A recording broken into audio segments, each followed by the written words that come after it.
Assalamualaikum warahmatullahi wabarakatuh. Alhamdulillah Rabbil Alamin. Saya paling senang tema ini. Ya, tapi senang terus sih. Tema apa aja senang terus. Karena saya orangnya senang mencoba juga gitu. Saya mengingat ketika dulu saya jobless gitu ya, gak punya kegiatan apa-apa gitu, dan gak tahu gitu mau ngerjain apa gitu. Nyari duitnya gak ketemu, nyari kerjaan yang gak ada, bener-bener gak ada. Karena lagi di dalam, mau ngapain coba. Tapi saya ingat satu jalan yang saya bisa tempuh, yakni jalan nuntut ilmu. Nah, jalan nuntut ilmu ini kan gak mesti harus di bangku sekolah atau bangku kuliah. Saya melihat jalan ilmu itu seperti melihat jalan mencari kehidupan dunia, orang-orang yang mencari dunia. Sampai di sini memang kelihatan saya agak berbeda dengan yang lain. Mungkin makom saya belum nyampe makom derajat ikhlas seperti orang-orang gitu. Karena saya memandang jalan apa saja gitu, itu jalan yang memang bisa membuat kita itu senang dunia dan akhirat. Dan mungkin persepsi saya juga gitu. Persepsi saya kan kalau saya dekat sama Allah, lah Allah yang punya dunia, masa yang lain senang saya yang dekat sama Allah? Enggak. Mungkin karena berdasarkan persepsi seperti itu, cenderung gitu penjelasan-penjelasan saya membawa jemaah semua kepada yang punya dunia. Saya minta ampun sama Allah bahwa saya bilang sama istri, sama teman-teman dekat, para pencinta dunia itu kalau tidak diajarkan cara mencari dunia lewat jalan yang benar, mereka nyari juga. Saya perhatikan. Para pecinta dunia, para pencari dunia, kalau tidak diperkenalkan kepada yang punya dunia dan cara mencari dunia lewat jalan yang diridhai Allah, believe me, mereka tetap nyari juga. Loh, daripada mereka akhirnya belajar mencari lewat jalan yang disesatkan Allah atau jalan yang tersesat, jalan yang dimurkai Allah, ya kan mending kita ajarin jalan yang kira-kira diridhai Allah Subhanahu wa taala. Sampai hari ini saya pun masih menyaksikan persepsi orang yang berbeda tentang makna ikhlas. Tapi it's okay, perbedaan itu kan sesuatu yang biasa. Kalau saya memandang, bila saya berharap penuh sama Allah, bulat pol berharap sama Allah, itulah ikhlas. Emang ikhlas gimana? Ketika berharap sama Allah, ya ikhlas juga. Nah, pun ketika saya berbicara tentang jalan ilmu, buat saya ketika ada hadis yang menyatakan bahwa siapa yang mencari ilmu, Allah akan mudahkan jalan-jalan untuk menuju surganya. Surga dunia apa sih? Kan begitu kira-kira. Surga dunia itu kalau ente lulus, nilainya bagus, ada rezeki terus ke jenjang yang berikutnya, itu surga dunia. Surga dunia apa sih? Yang belum berjodoh, berjodoh. Yang belum menikah, menikah. Yang belum punya pekerjaan, ketemu pekerjaan. Yang pengen banget rumah, dapat rumah. Itu di antara surga itu ya mazra'atul akhirah ini, dunia ini ya mazra'atul akhirahnya. Bahkan cerminan nanti di akhirat, kira-kira seperti itu. Wallahu a'lam bishawab. Maka ketika saya tidak punya pekerjaan, saya menempuh dua jalan. Pertama, jalan menuntut ilmu dan jalan mengajarkannya. Ini sungguh-sungguh saya lakukan dengan sadar bahwa dua jalan ini bisa mengantarkan saya kepada kemuliaan. Saya datang ke rumah saya, ke Jembatan 5. Saya pamit sama ibu saya, pamit sama bibi saya, lalu saya bilang sama beliau-beliau, saya mau ngajar. Saya mau ngajar anak-anak madrasah. Mereka tahu impian saya. Apa sih impian saya? Mau jadi orang kaya. Malas gitu loh jadi orang susah. Dulu. Kalau sekarang saya sudah kaya. Maaf ya. Alhamdulillah. Ya kan pengen manfaat. Walaupun tidak mesti kaya itu harus selalu berindikasi harus dunia. Nggak gitu juga. Punya bini 4 kaya. Daripada saya 1. Punya anak 10 ya kaya. Punya anak 10 subhanallah. 5 anak bawaan bini pertama. 2 anak bawaan bini kedua. Kaya tuh definisi berbeda. Ya. Tapi whatever orang-orang say,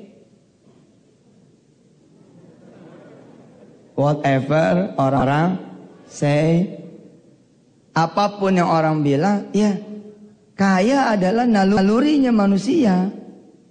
Dan saya sempat mencari di jalan yang salah.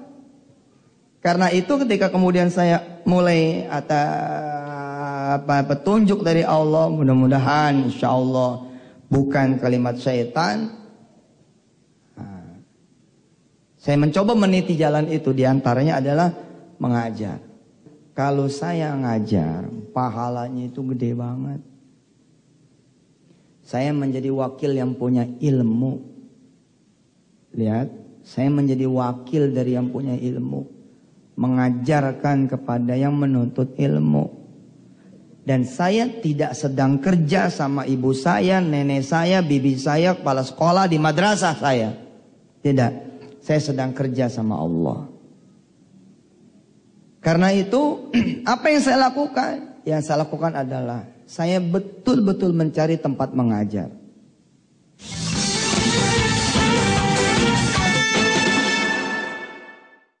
Saya mencari tempat mengajar, sebelum saya ngajar, doa.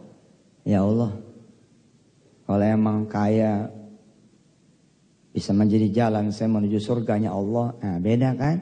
Doanya beda. Kalau ada yang nyamain doa saya, oh saya pengen kaya, nggak boleh.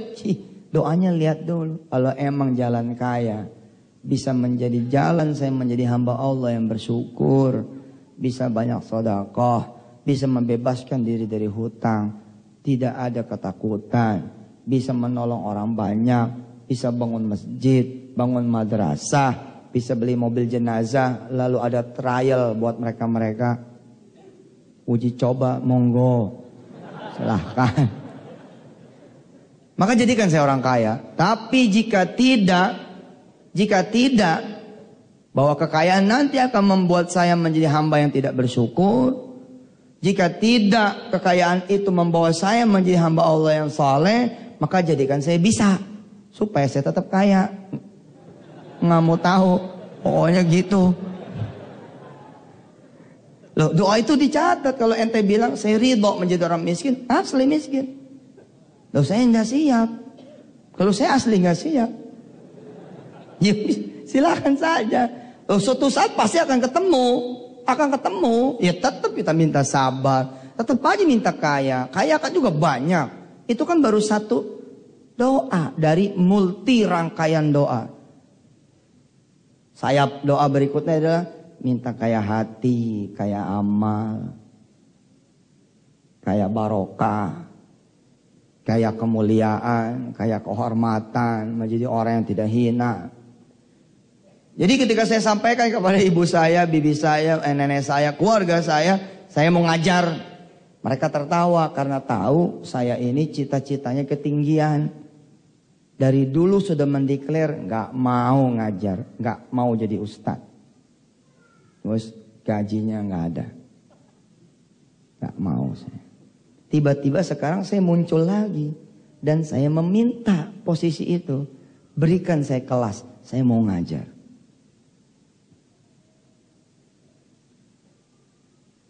Maka beliau mengingat saya tidak mau berontak gitu loh. Maka mereka nanya, kok tumben mau ngajar? Iya, mau jadi orang kaya, mau lunas utang. Ketawalah mereka itu. Beliau-beliau tertawa. Malah ngajar nggak digaji. Betul ngajar nggak digaji. Karena itu saya mau minta sama Allah. Di antara sebaik-baik wasilah untuk meminta kepada Allah, di antaranya adalah jalan mengajar. Jadi jalan tuh banyak ya. Ada sodako, ada solawat, birrul walidain, barik sama tetangga. Oke? Sama anak yatim, ngusap pala anak yatim. Mungut sampah. Itu jalan buat kaya juga loh. Mungut sampah ini, baru betul. Coba ente tiap hari mungutin sampah di sekitar Jogja. Diangkat jadi pegawai negeri. Udah dia aja tuh rajin. Tugas kebersihan. Jalan berkhidmat, bersihin WC, toilet, dapur. Udah saya coba juga. Dan berhasil juga gitu loh. Pokoknya Allah tuh gak bohong deh. Setiap yang Allah sodorkan, Rasulullah sodorkan, itu pasti jalan betul. Tapi setiap yang dilarang, wamanahakum anhu fantahu, maka setiap apa yang dilarang, pasti itu mengbonyok di situ. Kalau kita langgar, pasti musola. Gedean dikit. Pasti masalah. Tapi yang Rasulullah suruh apa kena? Termasuk menyingkirkan duri gitu. Wah itu jalan kemuliaan betul-betul. Betul. Betul jalan kemuliaan. Nah termasuk jalan kemuliaan yang hari ini kita belajari adalah belajar terus. Nah saya mau masuk dulu nih dari sisi mengajar. Saya ngajar. Ketika ditanya, apa hubungannya mengajar dengan kaya, bebas utang, pengen nikah, segala macam? Saya bilang, karena saya butuh dorongan untuk doa saya dikabul Allah. Setiap ente nyapu tuh ente doa sama Allah. Ya Allah, saya nyapu nih. Bayar dong ya Allah. Iya betul begitu. Makanya kan ya, kita tuh ya tidak terbiasa berdoa toh. Jadi kelihatannya aneh. Apa aja doa tuh jadi aneh. Sedekah doa aneh. Kok aneh sih? Doa nggak sedekah aja boleh doa. Karena ente nggak terbiasa gitu loh. Nggak terbiasa. Begitu megang gagang sapu berdoa sebentar. Kenapa? Apa doanya? Mudah-mudahan bisa nikah sama yang depan rumah tuh. Loh, hak saudara. Itu kan hak saudara. Muter aja di rumah itu. Doa, ya Allah saya ini pengen S2. Pengen studi S2. Terus nyapu, ngepel lah. Bersihin toilet. Sebelum masuk toilet doa dulu. Ya Allah saya mau bersihin toilet. Tolong bayar saya ya Allah. Saya belum bayaran semester. Bismillahirrahmanirrahim. Dang, masuk. Bersihin toilet. Bersihin. Keluar bersih-bersih, doa lagi. Ya Allah, udah diberesin tuh. Besok saya cek ya. Tawa lagi.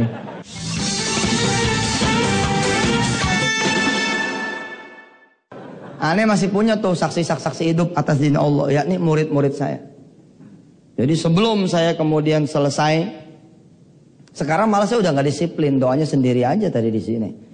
Dulu-dulu mah saya ketika benar-benar butuh doa, saya tidak akan pernah membiarkan murid saya mendapatkan ilmu apapun kecuali mereka mendoakan gurunya dulu. Ini zaman dulu nggak bisa. Sebelum ngajar saya tanya murid-murid saya, sayang sama Ustadz nggak? Tergantung. Murid sekarang tuh, aduh, kacau lah. Murid dulu mah lain lah, beda. Nggak diminta aja doain gurunya. Murid sekarang disuruh minta doa. Ntar dulu nih, bayarannya apaan? Nah, saya minta sama murid-murid saya. Ustadz mau ngajar. Assalamualaikum warahmatullahi wabarakatuh.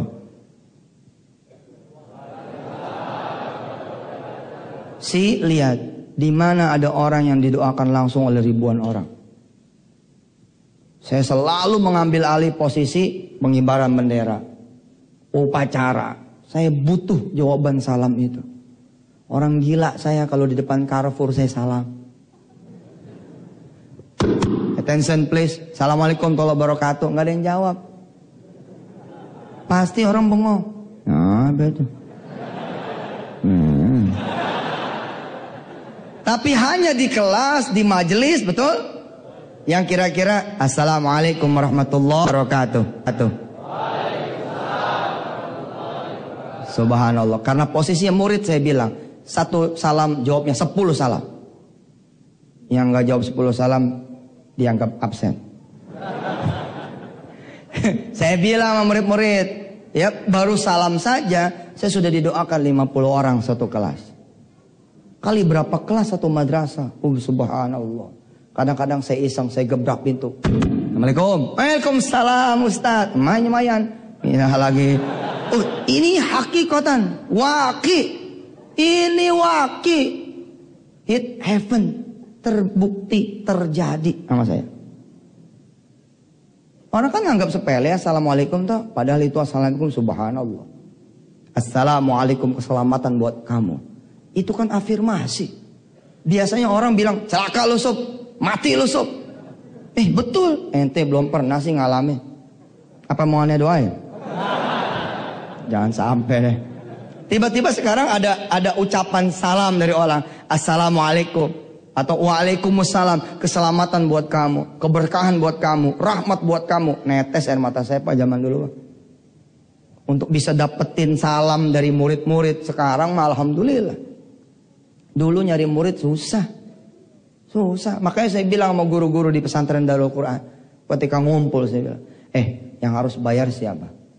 Pesantren kah? Atau saudara? Apa kata guru-guru? Ustaz. Pinter lu bayar. Mestinya lu pada yang bayar. Ustadz ini yang pada bayar. Kok jadi aneh yang bayar? Coba. Seperti saya.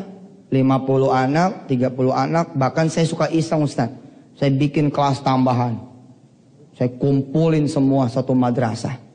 Keren kan? Terus saya bilang sama mereka, tahu kan, Ustaz ini punya utang banyak. Doain dulu. Kalian gak usah ribet, tinggal aminin aja.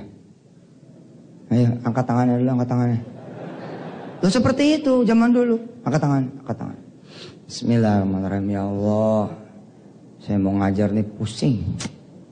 Loh, mikirin utang nih gimana. Mudah-mudahan diaminin sama yang lagi pada belajar.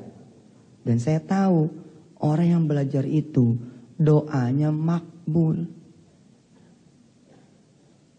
Karena para pelajar nggak ngerti doanya itu makbul, maka sedikit sekali populasi pelajar yang berdoa.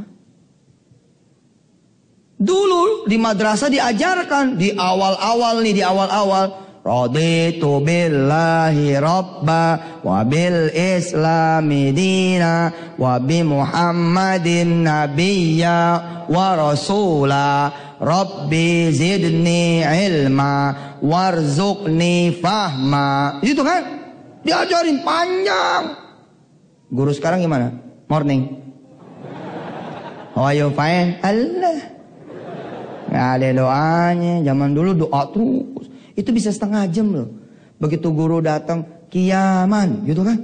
Berdiri, salaman. Ini pelit banget assalamualaikum ya. Dulu salamnya begini, assalamualaikum warahmatullahi wabarakatuh. Zaman dulu tuh penuh dengan cinta, hormat, doa. Nah, saya minta doa dari anak-anak saya. Apakah saya mengetahui bahwa orang yang ngajar doanya dikabul? Nih rahasianya. Enggak.